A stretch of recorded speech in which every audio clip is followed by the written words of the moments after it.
one of the things that I think is a huge trend over this coming period is the advent of low-cost smartphones in the emerging markets. So what the next billion connections to the internet are going to be via mobile phone in emerging markets with low-cost smartphones. And of course that brings a lot of new players to the party, doesn't it? A lot of vested interest, because one of the interesting things I was going to put up on the whiteboard is open loop versus closed loop. And of course a lot of the local mobile money schemes that have grown up to meet the high priority necessities of life in areas are closed loop, and that's you can only use the money with somebody else who takes that sort of money. You have to sign up merchants, you have to sign up consumers. But when you start opening up internet access, then suddenly the need to go open loop so that you can transact with a wider set of merchants becomes very important. And this is where the card schemes, Visa and MasterCard, etc., have a great opportunity to use use their global reach and the scheme rules, etc., to create a bridge between closed loop and open loop, which then opens up a greater commercial opportunity to increase, in effect, the profit opportunity per consumer, which has been one of the things that has constrained people from getting involved in emerging markets, because the numbers were just so small. And this isn't going to be people in rural regions buying the stuff I buy on Amazon or something. This is going to be, to Kahina's point, it's going to be about goats and seed and the necessities of life there. So I see something that's really going to change the equation and make almost the divisions between in the virtual world there is no developed and emerging. I mean you're sort of bridging those two environments. I mean this making payments invisible, there's I think that's exactly the right strand of thinking, that the payment is really only the facilitation for what you want to do, which is to buy something or whatever it might be. And people are probably familiar with the Star Trek story on this. So if you've noticed in Star Trek, nobody ever pays for anything, and I gather when they challenged the guy who wrote it, he said, well, he just assumed that stuff would have been sorted out by then. And so there is that sort of model, isn't there, about we have this whole industry whose job is really to make itself invisible. But to your point on the daily interactions with the bank, this is empowering people to have much greater control over their money. This is people using their time to see how much they've got, to move money into their savings account, to manage their money, and to build their plans in a much more interactive and engaged way. And I think therefore it starts with people managing their accounts, whether that's a virtual account in emerging markets or it's a bank account or card account we recognise in the developed world. That then lets people start move on to new forms of payment and then new forms of shopping. This is an evolution. And in terms of the bank's role and the risk to banks here, it could go either way. I mean, the outcome is completely up for grabs, it seems to me. It could end very, very badly for banks, where they could just be the dumb pipes over which lots of high-value services from other more nimble companies run, or they could actually leverage the advantage that this interaction is giving them, that's the place it's giving them on their front screen, and extend their role that they play in their customers' lives. And that is completely up for grabs, I think. And it's there is no predetermined outcome. It's not just going to end nicely for everybody who would aspire to have a role in this future of virtualized commerce. So this is high stakes stuff, I think. So I agree on the whole idea that payment should be an invisible enabler. That's basically the way we look at ourselves. MasterCard, for the last 40 years, it's like we're the network that the banks and the consumers trust to run the payments network. It's about pieces of data going from when you buy something in California and hitting your bank account in London and going back and saying, yeah, you know what, that guy's okay, he's going to pay you. Okay, so I agree. Being an invisible enabler enables commerce, and that is ultimately what we want to do, because by enabling commerce, safe commerce, we allow people to run their micro businesses. It might just, it might be a very small business, but it's an important business for that person and that person's family. Invisible enablement, identity, security. But then if I look on the other side of it about finances, I really want to know that my money is safe. Whatever, it's Ven, it's Dirham, whatever it is, I need to know that I have access to it when I need it. So I think there is the visibility, but to your point, you don't need to look at the access to your money 8 times a day. But you need to know when you want it, it's there, it's at your fingertips. So I look at it at 2 different ways, which is enablement of commerce payments is the last step. But it needs to work, and it needs to work instantly, and you need to feel secure. And then access to my money needs to be very transparent and instantaneous.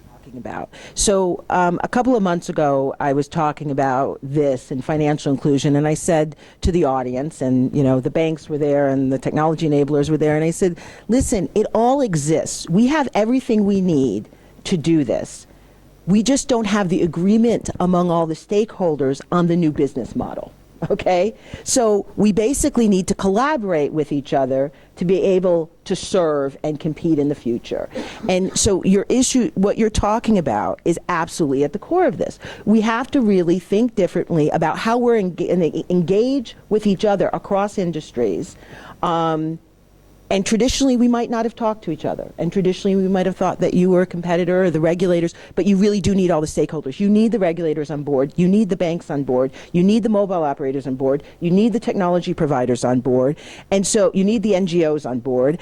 You need the consumers and the merchants on board. I could keep going, so I'm going to stop. But the point is that it is about a new business model, and the old one is not going to work. Without doubt, the only way this stuff moves forward is by building ecosystem networks in the ecosystem, and those need orchestrating. So it's not just a question of technical connectivity. I mean, you could plenty of examples in mobile of that. It's not just about the technology; it's about the orchestrating the commercial agreements between the different players as well, and orchestrating them in a way that they are not necessarily trying to eat other people's lunch, but they're trying to enable people to bring their value to the table. And you can orchestrate these things in a disruptive way, which is going to be tough, or you can orchestrate it in a way that is trying not to be disruptive. And on the whole, those are the things that have worked best, where people have got together and not try to eat each other's lunch and move things forward. Now, that can be done at a national level, I think, but doing that internationally is absolutely astonishingly difficult, and it's really only, you could argue, it's only really the global payment schemes that have achieved that. So, I mean, you could say, the Visa, MasterCard, you could say PayPal, etc., have done that at a cross-border level, but it is incredibly difficult for other players to come up with that sort of solution, so that when I walk off a plane in Hong Kong, all my stuff works. That's that is really, really tough to orchestrate together, and I tend to think that in the long run it is about networks and building. It's about the number of nodes to your network, not about how much power you're trying to hold in a network. Well, so I think the word mobile has changed in its meaning, hasn't it, over the last few years? I mean, mobile we used to think of as referring to a bit of hardware, whereas now really mobile means that businesses need to be where their customers are, whether that's on a out and about on a mobile phone, or it's on a smart TV, it's in Facebook or whatever. It's all about enterprises being able to virtualize themselves so they can go to wherever their customers are. And so I think that's really what's going on here, and that's creating a battle for customer engagement, because it's meaning that a lot of the inertia factors that have traditionally supported the roles of banks in the developed world and constrained the roles of banks in emerging markets because they've been constrained by their physical distribution. This virtualization is actually putting that battle for customer engagement in play in both those markets in different ways. So it's letting new brands in as a threat in the developed world, but it's also actually, ironically, enabling banks to bring their trusted credentials more to bear into different markets that were previously inaccessible in the emerging markets. So I think the overall story here is a battle going on for customer engagement as a result of virtualization. I agree. I think you asked who's driving it. The consumer engagement and the consumer expectation is driving it. And as the big brands are looking afield, they don't have branches all over the world, but the biggest growth areas are outside. I think there's a tremendous opportunity for big established brands in this whole emerging space.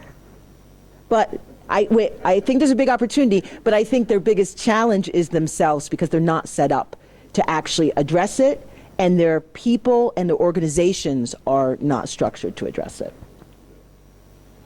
So we're going to make guesses, right? I'm going to make a guess. Why not? A guesses. Why not?